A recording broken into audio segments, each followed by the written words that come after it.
But CP, anyone who tells you that I support, for example, Islam or Hamas, they are lying. That was not my point. Again, see, this is why a lot of Christians, they're dangerous. They think they're doing good. They're adding division. Like here, people here, oh yeah, I'm with Sam, Shamoun, I'm with CP. No, you're not with me, nor with CP. You be with Jesus. We're not here attacking each other. No, Sam Shamoun, you cannot call me. Sorry. I'm really upset from you. You told people you cannot take a side? You told people you cannot say take a side with Hamas or Israel?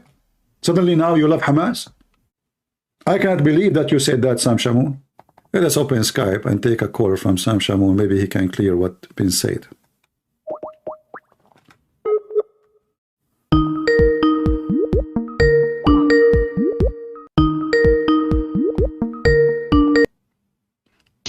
Hello? I love you, man. What's up? Hey, my friend, how are you doing? Yeah. Can you clear for us, please, what I heard? Is it true? Or I did not hear myself. I never heard you saying that, but somebody told me. Hold on. Someone lied to you, said I'm supporting Hamas? No, they said that you said you cannot side with this or that. No. See, this is why. CPN, you wonder why I get angry and I cuss people out. I'm not patient like you. Okay. This is why I get angry with these fake Christians, these sissies. I did 4 shows answering the question, is the Jews God's chosen people? I said, no, the church is. Christians who believe in Jesus, they are the true people of God. And a Jew who believes in Jesus, he will be chosen.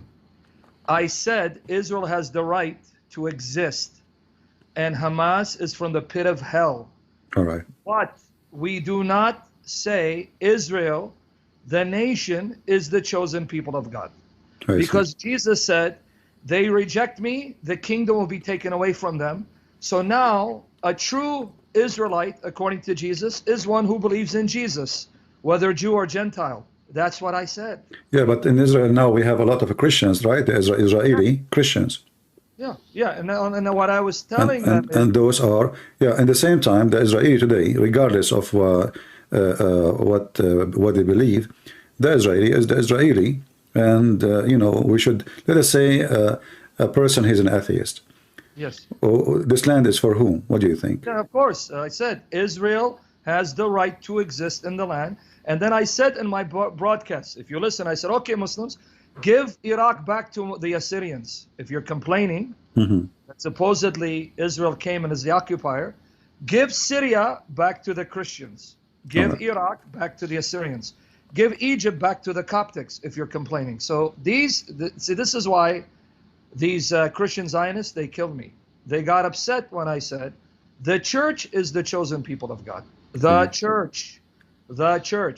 But for sure. Anyone don't accept Jesus, he is not with God anyway. Doesn't matter if he is a Jew or not, the Messiah is the only way and there is no other way. Amen. And I said that my belief is the Jews will have to be in the land for Jesus to return. But I said that doesn't mean Zionism is pleasing to Christ. Zionism, the government, that's pleasing, because Jesus is not pro-Republican, pro-Democrat, pro-Israel. Jesus is the king of the kingdom. We need to be for his kingdom. Isn't it Zionism is in the Bible too? Yeah, well, the Zionism that's in the current state, you're talking about Zion. They're not, but how we can define who is a... They're not believers, CP. These Jews, they're not believers. So when I talk about Zionism, I'm talking about the ideology. I'm not talking about... No, but there is a lot of Zionists. Zionism today is a party, right? Political party, all right. But there's a lot of Christian between them. Yeah, that's the thing. The Christians, because a lot of Christians are taught the Jews are still God's chosen people. No, No. I mean, we just agreed, me and you, that the Christians who believe in Jesus from Israel, they are chosen people of God, right? Yeah, any Christian, Jew or Gentile, is the chosen people. Yeah, let us focus now in the Jews alone. No, they say, no, Israel is the chosen people of God. Well, they are Israel. They are Israel because at the end of the day, the one who inherited the land is Israeli, and those are Christian Israeli. So they are. So remember when God he went to destroy Sodom and Gomorrah. Yes. What prevented God from destroying the city? If there's how many decent Yeah, there persons? was 10 righteous, yeah. But That's that it. wasn't the point I was making. So can we say, can me and you agree that there is 10 righteous Christians who they are Israeli Jews, righteous Christian in Israel? If you listen to what I'm saying, I'm not disagreeing. Listen to what I'm saying. All right.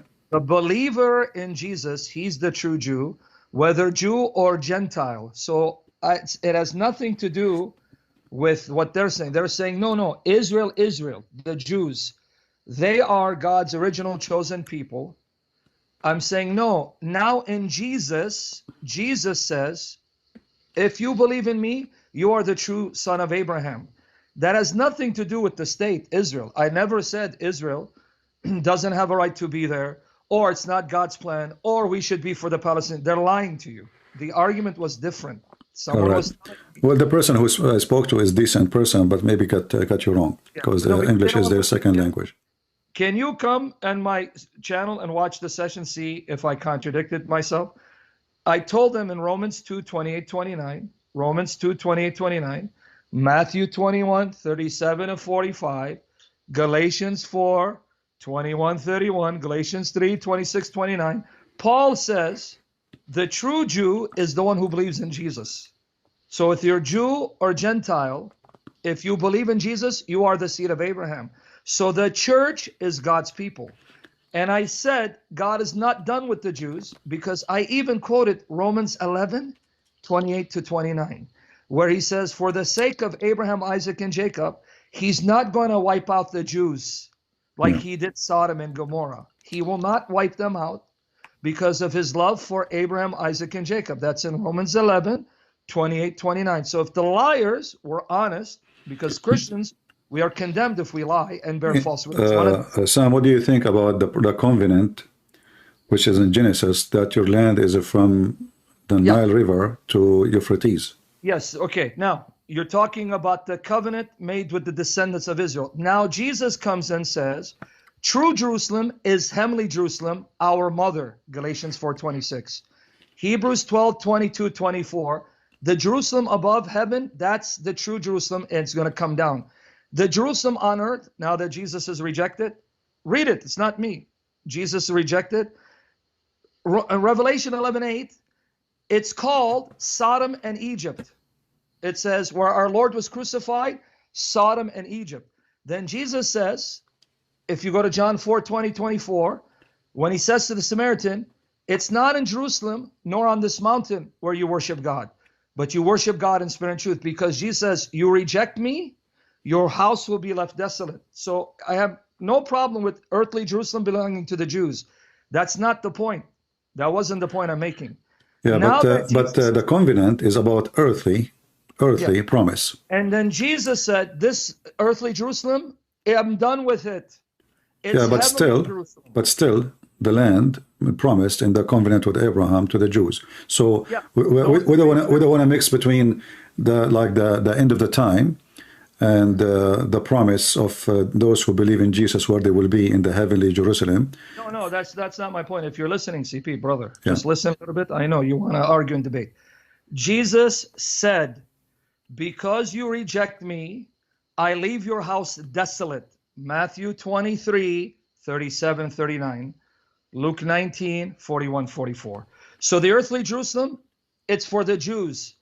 My point is that the New Testament says that the true Israel are those who believe in Jesus. The true Jerusalem is heavenly. Paul says, Galatians 4:21-31, if you read it, he says the Jerusalem on earth, that's Hagar. Go read it, CP. Open it. I agree with you. But in the same time, don't we have until now Christians in Jerusalem, believe in Jesus and they accept Jesus every day? And that's why many rabbis are so angry from the Christians and Christianity, because there is Jews every day in Jerusalem and the area around. They accept Jesus. Is that correct? Yeah, they're All Jews. Right. So Jesus, he said, because you refuse me, I reject you. But he did not refuse those who accepted him, correct? No, you're making a different point. No, just wait. Hold on. Just say, I listen to you. Listen to me. So, in the same time, even when Jesus said, I reject you, I expel you from me, etc. Still, all his disciples, they were Jews. And who's debating that? Huh? Can you repeat what Listen. So now, even with the decision of you Jews are rejected me, but Jesus is still, he is supported by the Jews. Even at that moment when he said that. Not support him. Sorry. Which Jews support him? All the disciples. Yes, and you're making my point, so you're confirming my point. But what yeah, was but today we have disciple too. Today we have disciple, which means new convert to Christ. With earthly Jerusalem, you're not making my point. You're making another. This is not about earthly Jerusalem. This is about those people. They will not be forsaken because they believe in Jesus. So as long there is a Christians in Jerusalem, and they are believers, and the same as Sodom and Gomorrah. This is my point. The same as Sodom and Gomorrah. If there is only 10 decent people, God will not destroy it. Will God destroy Palestine if there are 10 Christians in Palestine? Well, what Palestine? There's no Palestine. If there are 10 Christians in Palestine, there's no Palestine. There's no Palestine. In fact, the existence of Israel is the best for the Christian who they are in Palestine. But you didn't answer my question now. I answer yours. Answer mine. Yeah. Be direct. This place called Palestine. I know you cannot destroy something that does not exist. Say it again. You cannot destroy something that does not exist. Okay, but it's called Palestine. It's called Palestine before those people exist. Yes or no? This is the name of a territory, not the name of the people. The Christians in that territory, will that territory be wiped out? Yes. God will not destroy them because simply He destroy the Christians because they are going to be saved by the Israeli. A Palestinian Christian, if we can call him, listen, a Palestinian Christian will live 1,000 times better than living under Hamas. Do I agree? Okay, yeah, I agree with that, but that's not my question. So why God is going to destroy the Christians in Palestine if He is going to save them? No, listen. So God will save the Christian in Palestine by Israel. That territory cannot be destroyed. Good job, CP. No. People. But we are talking about the Christians in Palestine, if you call it Palestine. And if there are 10 I believe that Israel is going to save the Christians in Palestine, even though there's some Jews, they don't like them, they hate them. So Israel is going to bring the Christians out of Palestine into Israel? Okay. No, they will not bring them out. They will not bring them out. This is the land of Israel. So the Israeli, because they are hypocrite today, and nobody dare to say the truth. Listen, because they don't dare to say that this is our land. You like it, you don't like it, drink from the ocean. So because we have politics, because we have politicians, nobody dare to say the truth. So Christians who live in Israel, this is not Palestine, this is Israel. So those Christians will be way more better, saved by Jesus, if they agree to live under the Israeli. And I met many Christians from that land, and I spoke to them, and they told me, even Hamas, even Gaza, they wish to get a passport of Israel. Everybody say that, They told me life there is way better, and we cannot compare between how the Israeli treat the government, treat the Christians, even though you call the Arab, and how the Arab treat Arab, or how the Palestinian treat Palestinian, or how the Saudi treat Egyptian. So for the Christians who they are part of so-called Palestine, and those are the original people, by the way, not Hamas, not those Muslims. Muslims they came as an invasion. The Christians they are the original people who used to live side by side with the Jews. The rest are not. So the rest don't even have a right to stay. However, the Christians within Israel are 1 billion times better than being under Hamas or Islamic State. Of course. Knows who's making that argument. All right. So this is why when you say to me, is God going to protect Palestine for 10 Christians there? Palestine never exists to be destroyed or not. Yeah. Now, CP. The Christians there. Your argument. Let me remind you what your argument is. If there are 10 righteous in Israel, will God destroy it? No. But now, because you said politics and they're cowards, this territory that they called Palestine, I know it's Israel. There was no Palestine. Okay. That's not my point. I'm talking about today they call it Palestine. Now, your logic, if there are 10 Christians in that territory, it won't be destroyed either. I'm just using your argument against you. That's it. Yeah. So you're making my case. All right. Well, you know, for me, I believe that's the land of the end of the day. If I'm a person who live in that territory and I'm a Christian Palestinian, I will support Israel and I will never support Muslim state, because all of us, we knew what the Muslim did through history. They're going to rape people. They're going to enslave them. I know that. We know the Pact of Omar, right? Yeah. We know what happened. We know what they did. And we know that we cannot even compare. Now, there is in Israel, there is a huge number of people who support homosexuality. We know that, but this is the case in everywhere in the world today. Everything is awkward. Everything is backward. So, still, as long there is, you know, the promise of God, that as long there is still righteous. That's why we say when fake priests speak about Judgment Day is soon, to do tomorrow. We say this is false because, first of all, nobody knows when. Same time, God, He made it clear that as long still there is righteous, and those are the one who follow the Lord, that hour will not come for the penalty, the penalty day. You know, not just the Lord will come; He might come anytime. Yep. But for us as a Christians, we should support what is right and go against, like how many times I made videos and you made videos against the scumbag Tawiva Singer. Yeah, that bastard, yeah. Yeah, well, but why we do? He's a Jew, right? But he is a false Jew. Why? Because if he is a true Jew, he will not lie to his people, praising Muhammad who killed the Jews. At least, if being honest, you don't believe in Jesus, at least say, I don't believe in Jesus. I don't believe in Muhammad too. But the coward, he don't dare to say so, for he's a fraud. So we know that there's many fraud between them. But in the same time, there's many rabbis, hundreds and thousands of rabbis, who become Christians, preaching the gospel as we speak right now in Jerusalem. So those are the seeds of Israel, who they are going to bring Israel back to Jesus again. And we pray that all of Israel, sooner or later, will follow Jesus and they will be saved. We don't want only few, we want all of them.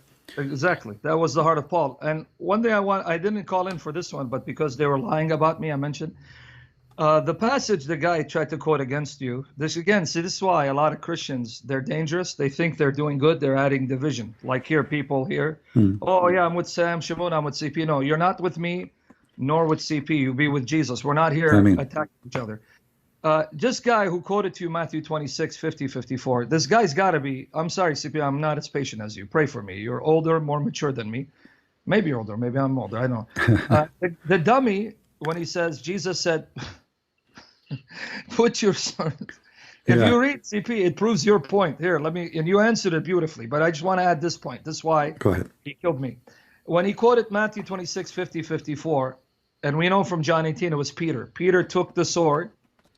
But notice what he said, CP. He said, put your sword back in its place. He didn't say get rid of it. Yeah. You see how stupid the guy is? He didn't say get rid of it. So my question to him, CP, is two. Number one, what were they doing with a sword to begin with? And number two, why did Jesus say put it in its place? Why didn't he say get rid of it? I have answer for that. He make hummus. See, they got it, yeah. And on top of that, you were right.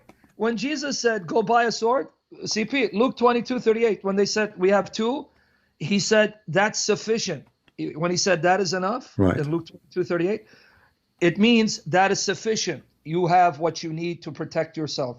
So the very passage the guy quoted, Jesus didn't say, hey, get rid of your sword. He said, put it back in its place. But hold on, Jesus, why didn't you tell him get rid of it? Because like you said, Jesus allows us to defend ourselves. What Jesus was saying is, we're not like Muslims, where if someone doesn't accept Jesus, we kill him. Yeah. Because Peter was trying to stop Jesus from fulfilling prophecy. He says that. He goes, I don't need you. I can bring angels. And if you live by the sword, your life is by the sword, you're going to die by the sword. Ask the jihadis. So I just wanted to make that comment. But CP, anyone who tells you that I support, for example, Islam or Hamas, they are lying. That was not my point. Yeah, I think the person misunderstood because it's a decent person. You say you know him, so I'll trust you that he meant well. Yeah, yeah. All right. Thank you. So I apologize if I was really upset when I heard this. No, come ask me, man. But anyway, I love you, but I'm better looking than you. I just want you to know that. All right. Okay, God bless. Take care. Bye-bye.